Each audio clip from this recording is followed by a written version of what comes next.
Hey, everybody. Thanks for being here. Welcome back to the Messy Middle. I'm Anita Anello, your host, and today I am joined by Lorraine Rise. Is that right? Is that how you pronounce your That's last name? right. Rise. Awesome. So, my new best friend, we just were talking and getting to know one another. Lorraine is a superstar in helping people transition in their career to go to that next step. And we're going to talk about her entrepreneurial journey in being able to go from corporate space over to the entrepreneurial space and just all the fun and amazing things that go along with that. So, Lorraine, welcome. I'm so happy to have you here.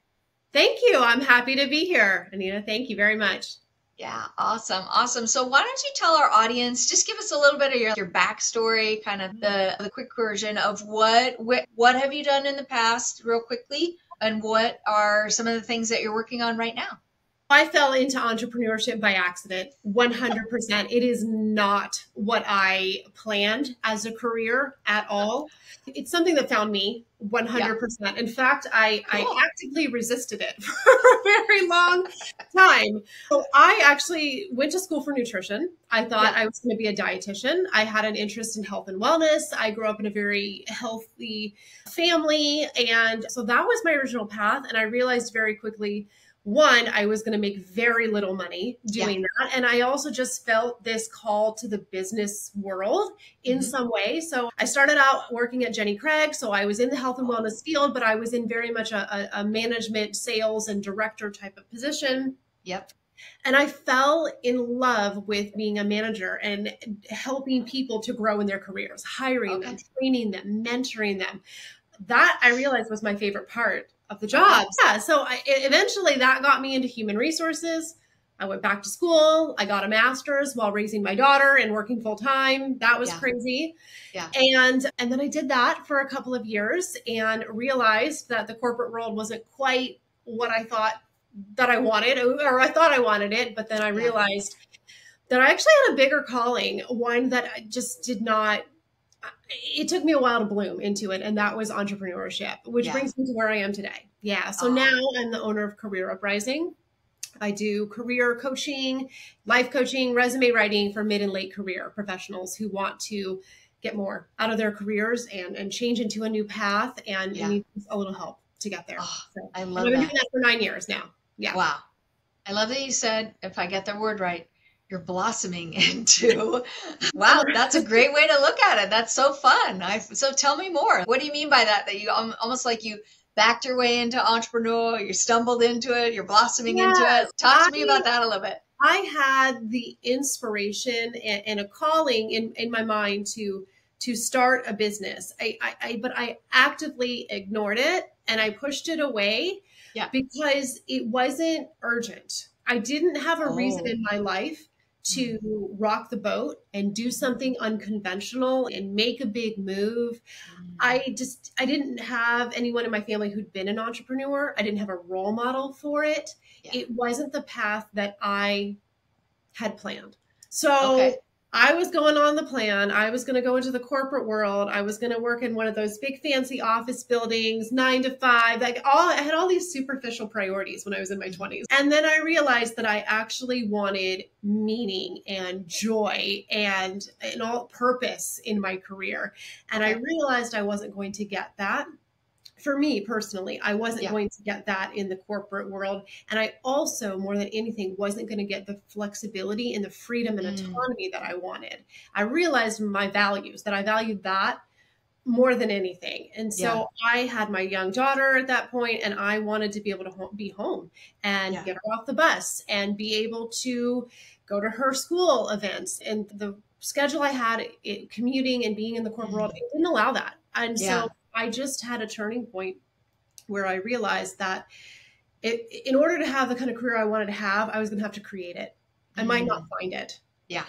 And so that was exciting and scary, but the impetus for me to really take action was actually when I was in a very ill-fitting, toxic job that I never should have taken. And I Yeah. lasted 3 months and Mm, I got very quickly fired, which I had yeah. never been in my life. And that I said, I'm not going back. Mm, I'm not just going to go back and try to find the same thing again. And I got my butt in gear and I started my coaching practice. So I needed something urgent. I needed this wake up call Mm. to make me take action on an idea that I'd already had. Mm. So sometimes we wait for a crisis. Sometimes we listen to the inspiration when it comes, right? I waited for the crisis. Yeah, I would just say for anybody who's listening, you don't have to wait for the crisis. You don't. No. You don't. Part of our story is a couple of years ago, my husband ends up going in for an outpatient procedure. About an hour later, ends up in the emergency room and spends a week in the cardiac wing at the hospital. And so I'm just saying, you don't have to wait for those kinds of things to happen in your life to take these desires that you have in your heart, these ideas that you have in your head, and be able to do something with them. I do know that oftentimes, whatever the pressure situation is for somebody who's listening, it can help accelerate that, because whatever it takes to get to enough is enough. And Lorraine, I don't know if you've noticed this, especially as women, and I'll just add some ideas around this. Women who are also moms, who maybe women of faith, who haven't feel like there's a stirring inside of them. Often we're told this lie that you can either have money freedom or you can have time freedom, but you can never have both. You can go work the job, do really well, and have all the money freedom, but then you have no time freedom whatsoever. Or you can be a stay-at-home mom, love my stay-at-home mom friends, and I had a season of that as well in my household. You can have a stay-at-home mom, but then you can't have any of the money freedom. Because right in this lie that, let me just be so clear, it is a lie. It is. That we can have one or the other, and it's not an or. So ladies and gentlemen that are listening today, it's not an or. You can actually have both of those. Sometimes you find them in a more traditional work sense, maybe not work environment, but a work sense. And that's great. If you're already doing that, that's awesome. Most often what I have found from being on this journey is that we actually find that when we get into more of the entrepreneurial space, because then we get to decide. Now, notice that also as entrepreneurs, we do have the option to decide that we can work twice as much and make almost nothing. We all laugh because we know that can be like a really real thing, especially when you're first transitioning over from like that perception of security of getting the paycheck.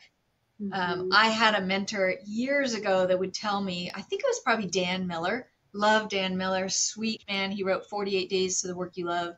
Gentleman passed away earlier this year. Just bless his family, bless his legacy that he's left. And one of the things, I'm pretty sure it was Dan Miller that had said, the perception of security of just having one person, one organization provide all of your income. And somehow, if you actually open your eyes a little bit wider and realize it's actually more secure to have multiple clients paying you.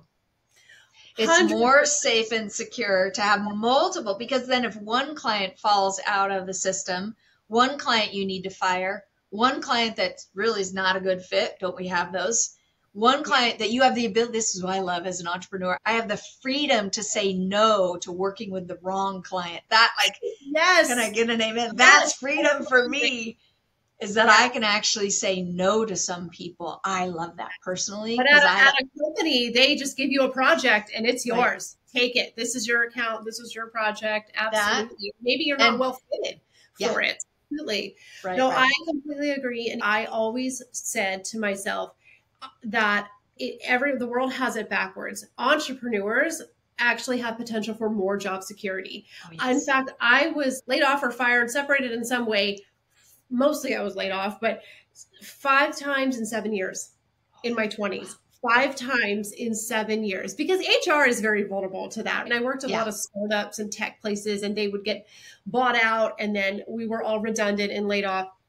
That is a real number. So by the time I started my company at 31, I'd already been through 5 separations, and I didn't quit on any of them. They were all forced upon me in some way. Yeah, I had to create Career Uprising to get stability. It's ironic. It's very ironic. So you are right. Job security is a myth. Yeah. And let's just be clear. I always say this. I'm not knocking anybody at any point in time. There are seasons, there are times, everybody, just be where you're at. If you're listening today, wherever you're hearing this podcast, on whatever platform, It's okay to just be where you're at. Just know that what we're talking about here, what Lorraine and I are talking about, is we're talking about expanding your mind to what else is possible, to Yeah. understand that there is actually something possible. As I mentioned to Lorraine as we were getting started to pre-record, we were talking about, I think it's like a HR campaign that somehow I am going to have a balanced life, a balanced work life if I work 80 hours a week for somebody else. And then, wait a minute, what about all my other obligations? What about my people? What about my marriage? What about my kids? What Yeah. about we're homeschooling family? What about those kinds of things? How is there balance if I'm giving away, I dare say, if I'm giving away 40 hours a week or more to any one or thing else, how can I actually have balance with all the other areas that God's called me to serve and to be faithful and to be a Yeah. good steward of? See, my core value is to be a really good steward for everyone and everything that God's put in my path. And so I just really always struggled with that. And you being from HR, like you get that. Yep. Absolutely. Yes, absolutely. Because we are a whole person. We have our whole life. Our careers are just one manifestation of our talents Yeah. and ways that we can serve. Yeah. So it doesn't always have to look the way that people think. Yeah. So I agree. I say that not because the world doesn't need employees. The world does need employees. Yeah. We have employees bring value, and not everyone is cut out to be an entrepreneur. Yeah. But I never want somebody to not become an entrepreneur because they think they won't have job security. That's the only reason why I say that's so not good. enough reason to not pursue that if you feel called for Right. that. Yeah. Yes. That's awesome. That's awesome. Yeah. Okay, so tell us a little bit more about your journey, Lorraine. Like, how did you get started? What did it look like? What were some of the mindset things that you had to get over? And where did you have breakthrough? When did you see that breakthrough? Let's talk about that a little bit more. It is amazing when I look back over 9 years, how much I have grown and changed. Hey, so for example, when I first started out, I would work for anyone who would pay me. I was just happy they would pay me. It didn't matter if they were a fit. I didn't even know what a fit meant for me at that point. Right. I didn't have a persona of an ideal client. I just was ready to get started. Mm-hmm. And I charged very little. I would write your resume for $100. Yes. I would do coaching for $50 an hour, something like that. And it's, boy, has it changed now. But that's where my confidence was at. And I think you have to honor that, right? Yeah. Start where you are, wherever your confidence is at, even if it feels small and is small, do that. And then I would set very frequent but small incremental goals. Okay, so if charging 60 feels comfortable, after a couple months, I'm going to charge 75. And then after 75, I'm going to get to 100. And I kept slowly just reevaluating my goals and my confidence and kind of forcing myself to get uncomfortable, but at a slow rate that I could tolerate. Because if you go from charging 50 to 250 an hour, you're just going to implode like that. You're not going to me, I couldn't quote that with confidence at that time. Yeah. I had to set small incremental goals where I was at, but always revisit them. So it's evolved tremendously. The amount of services that I have now, I have a staff, I have several contractors who help me and who serve my clients. So it started out as me, and now it's really grown a lot. It's 50% mindset and it's 50% action, massive action. You have to have both. You can think yourself successful all day long, but you have to act on it. Or you can be spinning your wheels and trying to do all these things, but not really believing that you are worthy or that you're going to be successful. So learning to marry those two together is a big part of the journey. I think one of the reasons why I was successful is because I was so motivated by that situation that I had when I got fired. I used that to fuel myself and to take action feverishly, which I did. And I was willing to get uncomfortable. And that is so key as an entrepreneur. I was willing to be imperfect. I was willing to just get started. I was willing to just be curious and see, could I coach these people and these executives who are old enough to be my dad? Right? Like I felt so much imposter syndrome. But I did it anyway. And I allowed myself to grow into it and become comfortable with it. And I think that is so necessary in order to be successful. You're not going to feel good with it when you first start. Yeah. And in ways, the journey itself of an entrepreneur is, I think this is true of life. If you're always going to be growing, then there's always going to be a level of discomfort because I'm always going to be stepping into something new. Oh, If I want to stay the same, then that's actually not growth at all.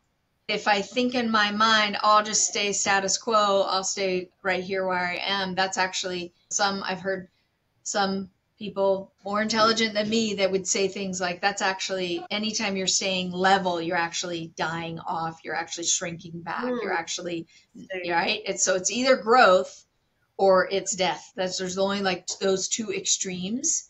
You may or may not agree with that. That's okay. I think it's very interesting to see that as we're growing, we have the ability to just always recognize that we're going to be in a spot where it's a little bit uncomfortable because that's a sign of growth. And so as an entrepreneur, when we're able to embrace that a little bit more and recognize that's actually part of the journey, and then it can be fun, and actually declare it as, I'm going to learn something new today. I'm going to stretch out of my comfort zone, and actually it's going to be fun, and I'm going to enjoy this because I know I'm going to get better on the other side. So yes, that's super cool. So how would you help somebody to really like to take inventory of ways that they can bolster up their confidence and be able to raise their rates? Like, what are some things that you help people to understand? Because I'll just say, for my opinion, please don't ever charge $50 an hour. Please don't ever charge $250 an hour. Like, I'm a high ticket coach. So those numbers to me, please, let me just say, don't ever start there. That's not right. You're not charging your worth and your value. Only God determines that. But what are some things that you do to help people really, like what I call it, is just take inventory of what are the skills and the abilities that they already have, the superstar genius that they already bring to the marketplace? Like, how do you help somebody determine some of those things for themselves so they can jot it down on paper and realize, dang, I am pretty good at this, and boost up their confidence in the process? Yes, I think you have to recognize that I believe if you have the strong calling to do something, you have the ability to do it. Mm-hmm. You just need to develop it. There's a reason why we feel called to do things, right? There's a reason why I had this inkling in my ear to become a career coach, even before I was ready to do, right? Yeah. So I think if you honor that and explore that and dig into that, you will learn that there is a reason why you have this. If you have the desire, you have the ability. So I think that you have to explore that, ask yourself,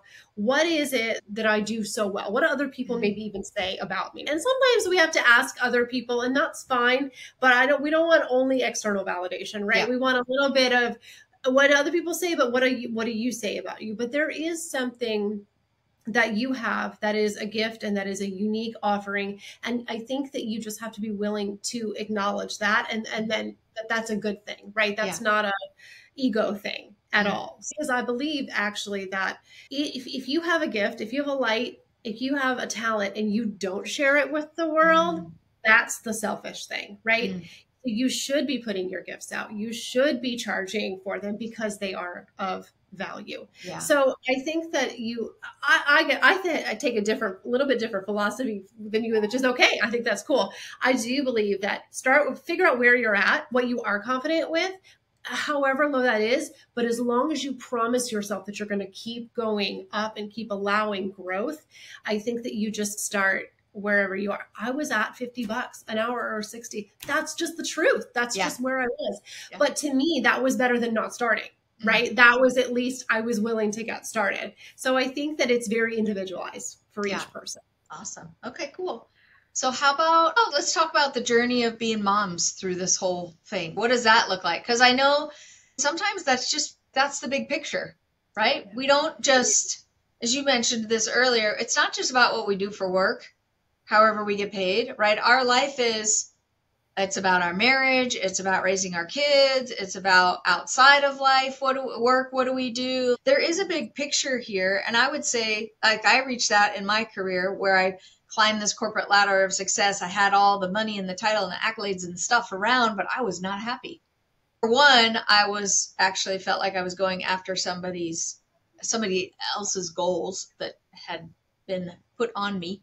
But also there just was a lot of stuff going on for me, like in my head and my heart, that I thought success and my satisfaction would come from this whole list of things. Yeah. And it just wasn't super satisfying. So let's bring our families into the bigger picture of what it looks like to do that along our entrepreneur journey. It really is a family affair. So my husband does all my IT. So I Yeah. use his skills, right? So he's a software engineer. He built my website. He helped me get my email list together. So I have a lot of homegrown systems that we've developed over the years, Yeah. which I love, right? So he's got a stake in this. He's invested in it. He works in my business and he loves that. Yeah. So I like that is a unifier. That is a core thing that we have, is that he can be actively participating with me in this. And then I have a 14-year-old daughter as well. And it's funny, I take for granted what I do. It's so normal now. But I had a moment a couple of years ago where I stopped and I thought, it's normal for her growing up to think mom works for herself. Mom works for home. Mom has a business. She may grow up now thinking realistic. That's normal, right? That is so cool. Now, whether she goes on to start her own business or not, I feel so good knowing that I'm modeling for her that how I can have a family and work for myself and be happy and make money and do something good and be able to work from home. I'm just doing me, but I'm realizing that, wow, I'm actually modeling this for her. That's amazing. That's a bonus. She's going to grow up with this being a normal thing. And maybe that will help her, I hope, to be able to do whatever she wants to do because she sees me doing what I really want to be doing. So that's amazing. That's a bonus, right? Awesome. Absolutely. And we have to remember our kids are watching. Yeah, that's so good. Yeah. Yes. I know in our household, we used to have the conversation and kind of the traditional idea or ideals that say that there's only one path to success. This is what my parents and my grandparents told me. This is what was told to them, that it's like a linear line that says there's only one path to success. And that means I go to high school, do my SATs and go to college. And that's, if I ever want to make any more money, I just go get another degree. That's the messaging. Yes. And let me just say, it's not accurate. It's not true. There's lots of different ways that we can go after the goals that we want. While I do possibly for previous generations, to me, that was the recipe for success. But I would just say now that is no longer, especially post-COVID, that is no longer the recipe for success. And it's also a very limited way. If you notice, the wealthiest people in the world did not take the traditional path to build riches, to build wealth, to build legacy, right? It wasn't just, let me go to my bachelor's and then as soon as you graduate, let me go do my master's. I'm not against higher education. I love it.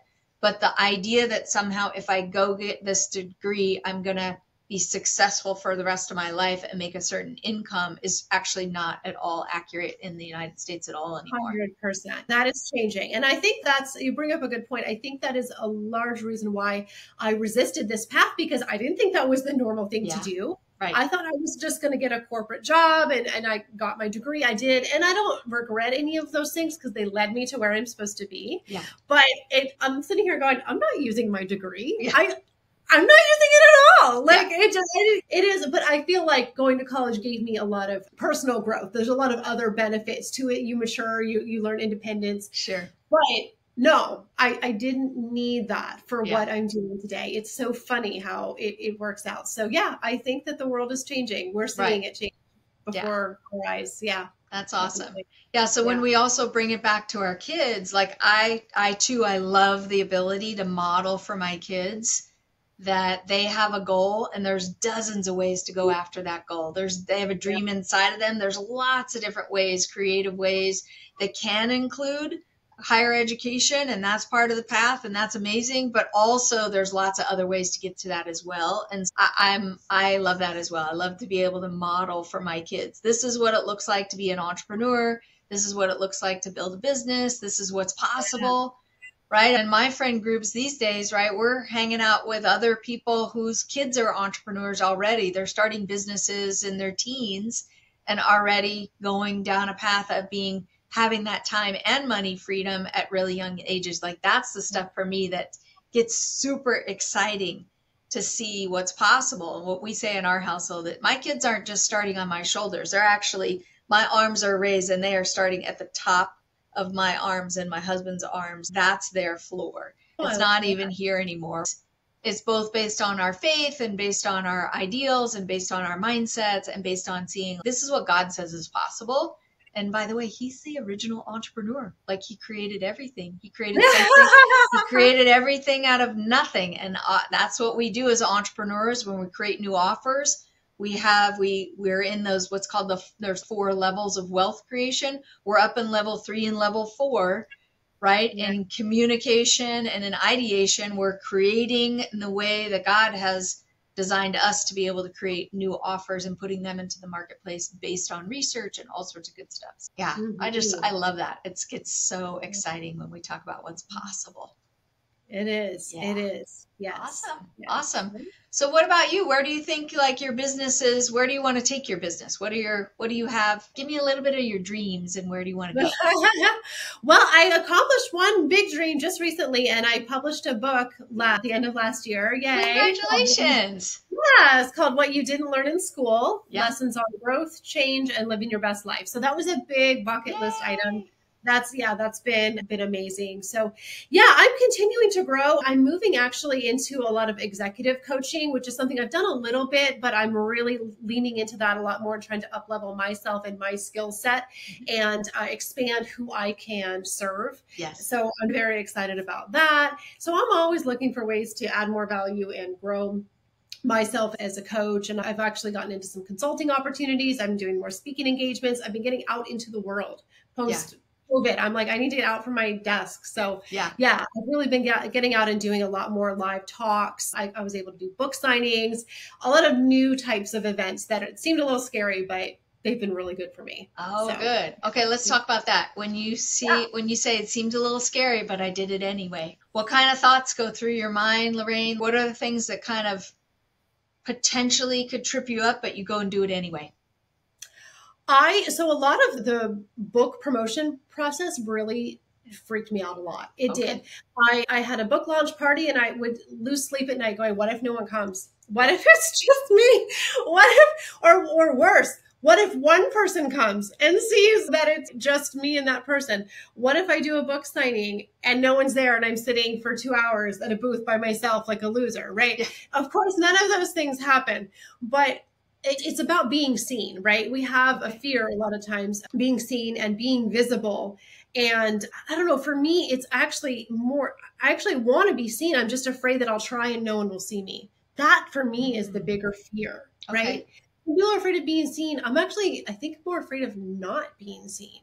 And that is something that I've learned about myself through this process. So I've had to sit with that and say, what does that mean? But so that whole experience has really forced me to grow and get out there and get over my ego and myself and just do it anyway, because I think that there's fear in doing it, but then there's fear in not doing it. Yeah. So you're uncomfortable either way and you just have to pick one. So at the end of the day, I just have learned enough throughout this journey to know I would rather have the fear associated with doing something than not doing something. That's going to nag me even longer. Okay. So, yeah. So thank you so much for being so transparent and so vulnerable. I appreciate that. That's awesome.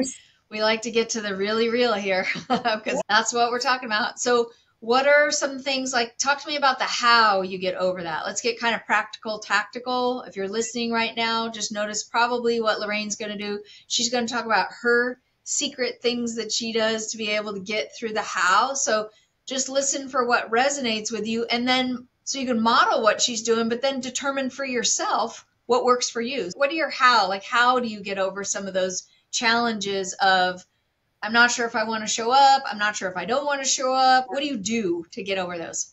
Honest, I don't know. This is the most honest answer I can give. I've just pushed through it. I just do it. Now I might do it on a smaller scale, right? So I'm not going to go and try to do a TED Talk right away if I want to do more speaking, but I will have to just put myself in that. I'm a learn by doing kind of person. I will over prepare too much. At some point, I just have to do it. Yeah. So I think that I just do it incrementally. I do it in smaller stages. So step 1 was just write the book. Then step 2 was publish it. Then step 3 was promote it. I don't, instead of worrying about the whole staircase, I just do one step at a time. Nice. And I build my confidence as I go. Mm-hmm. Okay, so I got it written, then I got it published. Now I got to do the book signing. Now I got to do the book launch. I just do one thing at a time. I think I would get too scared if I worried too much about the future and things. I'm just whatever's ahead of me. Yeah. That's how I do it. And it's an agreement that I have with myself and with the powers that be that I'm going to allow some fear and some imposter syndrome to come in. And I've had that agreement with God or with the universe for a long time that I'm going to be okay with that. And I'm going to let it be there, but I'm not going to live in that space. I love that. If that makes sense. Yeah, right. Totally. The fear takes a back seat. It doesn't drive the car, right? But it can be there in the back seat. And I'm okay with that. That's beautiful. I love like the undercurrent of what you talked about. There's 2 things that I heard in there that are really fabulous. Number 1 is you just decided.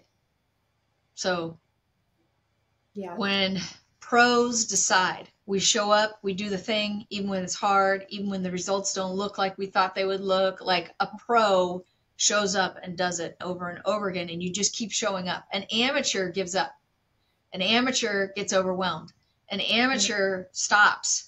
An amateur runs into something that's hard, and then they're like, whoa, I don't know how to figure this out. I'm stuck. I'm trapped. I'm all this kind of stuff. That's not what I'm hearing at all. What I'm hearing, and I love this is beautiful, Lorraine, is that you decided and then you just did one step at a time, because that's the other thing that we run into is there's so many amazing people out there that have so much amazing stuff out there. But if we try to like sample all of that, we just get overwhelmed.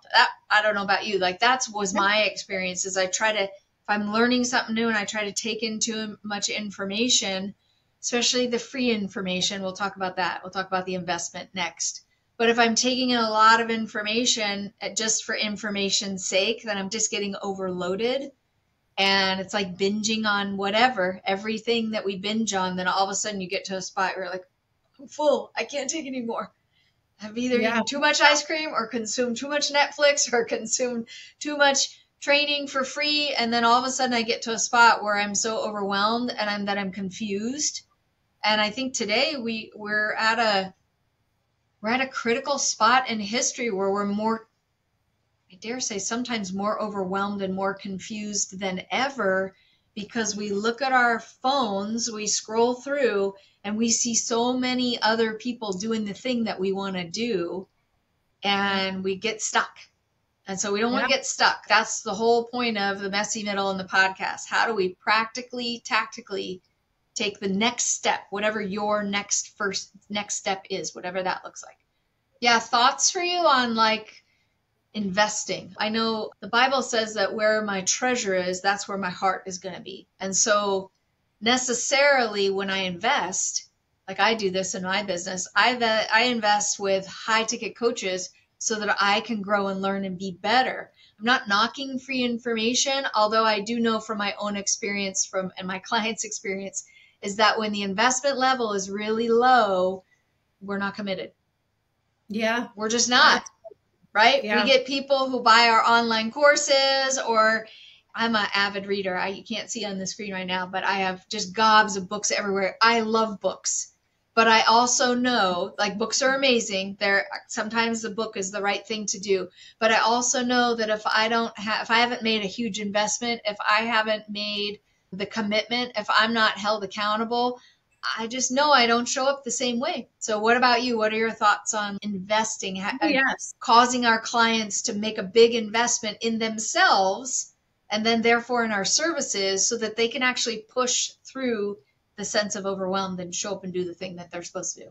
100%. I have not gotten through this journey without making some big investments in myself. And I've almost always had a coach. Coaches need coaches. Yes. I love being coached and I love coaching both. So I have absolutely made some investments that have really scared me. I've been very nervous to make. And you're nervous partly because maybe you don't know if it's going to work, but you don't know if you're going to work. There's both in there, right? But the more I get out rewrite my own money story and get out of my own way with that, the more I start increasing my own prices, because I've changed my definition of what is affordable and what That's is right. realistic and what is a lot of money, right? Yeah. And so the more I redefine that within myself, the more that shows up in my business with the clients that I'm working with. And it is so funny. I need every single time I raise my prices, I sell more. Mm-hmm. Every single time. It's the opposite of what you would think. I know. You think you would sell less. Yeah. No, I would always sell more because it felt right. The time was right to move to that next level, even if it was just a little step up. But it's funny because I think back now to my days when I was at Jenny Craig, and that's when I first got into sales. And I was selling $300-$400 programs at the time, and they were so expensive to me. I remember, because I was broke myself. I was a broke 23-year-old or whatever, and that was a lot of money to me. I wouldn't have been able to make that investment, so I struggled to sell it because of my internal beliefs. If I could go back, I'd love to have the chance. I'd sell the heck out of all that stuff now. Like, it would be, that's nothing. Now I can sell $3,000-$4,000 programs. Yeah. What a difference in growth. And it has nothing to do with anyone else or the external world. It's my growth. Totally. That's how. Yeah. And don't we know too that when we raise our prices, first of all, the transformation happens in the transaction. As money is exchanged, and the higher that gets, the higher the transformation is possible. And we also know, let's talk about the flip side. Tell me about your clients where you haven't charged very much. What's their show up rate? What's their breakthrough rate? What's their satisfaction rate? How much do they complain? Yes. It's funny because the less somebody pays for something, the more they want from you, and the more they complain, and the more it's your fault. Yes. And they want what they want when they want it. Yeah. Yes. It's completely the opposite as you would think, but absolutely. So it's not, I think there's a misconception that I had, right? You think, oh, it doesn't seem right to only work with people who make a lot of money. It's not about that.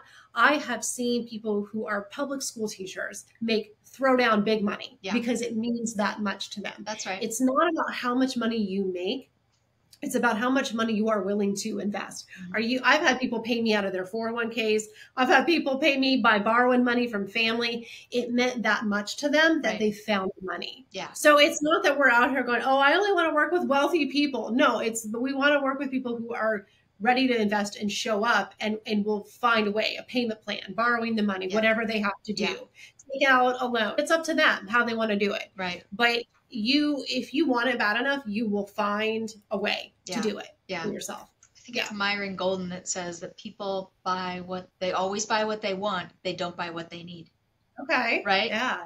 We don't buy what we need. We buy what we want. If I want transformation in a certain area, I'm a public speaker, I'm an author. Like, if I want transformation, I'm a high ticket coach. Like, if I want transformation in these other areas, then I'm going to show up and I'm going to go get the kind of coaching that I need to take myself to the next level. The other thing that I love, this is super cool, just an idea. So let's just talk sequence here. So it's possible, and this is what we're told a lot in the online space, is that the sequence is start lower and work your way up. And let me just say that is a way to enter the marketplace. It takes long and it's expensive and it's hard. It's a lot harder that way. But if we start with the higher ticket level and then go down the ladder, so we still had all that value, we still have the ability to, at scale, serve lots of different people, but I take the profit. See, if I change the sequence of the value ladder, instead of ascending my customers up, I start at the top and descend them down. It's the same model that Elon Musk used to build Tesla, is that what happens is with that profit margin I have in my business, I have the ability to do lots of other things. See, I have time freedom. I have money freedom. I can serve at higher levels the clients that are paying me a lot of money. The high ticket buyers that are out there, let me just say, there's more than enough to go around. There's more than enough high ticket buyers for you and for me and for everybody else, with more than enough left over. Like, really realize, especially if we're of faith and we recognize that the Bible is true from cover to cover, and God says he's an abundant God, that he has everything that we need as his sons and daughters. If I really believe that, then I have to rethink my thinking around there's not enough to go around, lack, scarcity, poverty mindset, any of this kind of stuff. Because poverty mindset is not about how much I make, it's about what I do with that. I can make lots of money, lots of multiple six figures, and still have a poverty mindset. I don't want that for anybody. We're not declaring that over anybody who's listening right now, but it is possible to still think that way. I just want to maybe speak some encouragement into somebody who's listening right now, that it is possible to shift the sequence in which we deliver our services, and then be able to do more, right? Then we can have more. Maybe you have a heart for business and being able to serve at a very high level, super high value. You love to be able to serve those clients that are willing to show up and do all the hard work and not complain along the way. Raise your hand. That's me right there. But then also you can come back and serve in, maybe you have a desire to have a nonprofit that goes alongside your business, or ministry or something like that. See, there's more room when we start high ticket and work our way down than if we do it the same. So I know there's a lot of people out there that would recommend start slow and build. I just actually don't subscribe to that sequence any longer. I think the steps are I the wish sequence. I could have had that mindset. Maybe if I had found you 10 years ago, right? Because that for me, I didn't have a mentor. I didn't have a coach, right? I didn't have somebody to whisper that in my ear or shout it and tell me that you can do that. The only thing I knew was just start cheap and do that. And then so yeah, it took a while. I'm here now. Yeah. And I think you can be successful either way, but I would have loved to maximize my profits from the beginning. But for me, that wasn't realistic. But yes, for people listening, you don't have to take the slow road. Right. If you can come in and just see your value and speak it and charge it, do it now. Yes. I love it. Do it now. Yes. You can. So beautiful. Yeah. Awesome. Love it. Awesome. Okay. So any final thoughts as we wrap up? What would be one thing that you would recommend somebody to do? Somebody who's on an entrepreneurial journey and they are stuck, they're afraid to take that next step. What would be like one thing that you would say? Just go do this. Start surrounding yourself with people and voices who tell you that what you want is possible and realistic. And I didn't have those physical people. And I didn't have any telling me I couldn't, right? But I didn't have a role model. So I, interestingly, turned to podcasts way back then. I've been a podcast lover for a long time. And I found one at the time called How to Quit Working. I don't think it's still going anymore. But I didn't have that mentor and that voice that I needed in my life. So I had to seek it out. Mm-hmm. And I started to slowly chip it away at this belief and think, oh, people do this. Mm-hmm. This is a thing. Yeah. This is a career path, right? It took me a while to get there, but I had to go out and find those voices that would tell me that this was okay and validate that this is a viable career path. So if you can find either people who are coaches, mentors, family, friends who will support that and cultivate that mindset, do it. Yeah. That's step one. Awesome. Yeah. Love that. I love that. Lorraine, how can people connect with you if they want to learn more about you? My website is careeruprising.com, and you can book a call from there. And as far as social media, LinkedIn is by far where I have the biggest presence. I'm on there every day. I have a LinkedIn group that people can join for free. So I'm a LinkedIn junkie. That's the career coach in me. So I would say either LinkedIn or book a call through the website. Awesome. Awesome. Thank you so much for being here. And I just want to honor you. I want to thank you for what you're doing, the way that you show up, the way that you coach your community and serve your community. You just bring so much value to the marketplace. You're making a difference in thousands of lives by what you're doing and the way that you're actually stepping into the calling that God's already put on your life. So thank you so much for what you're doing. Good job. Well, right back at you. Thank you. That's awesome. Okay, thanks.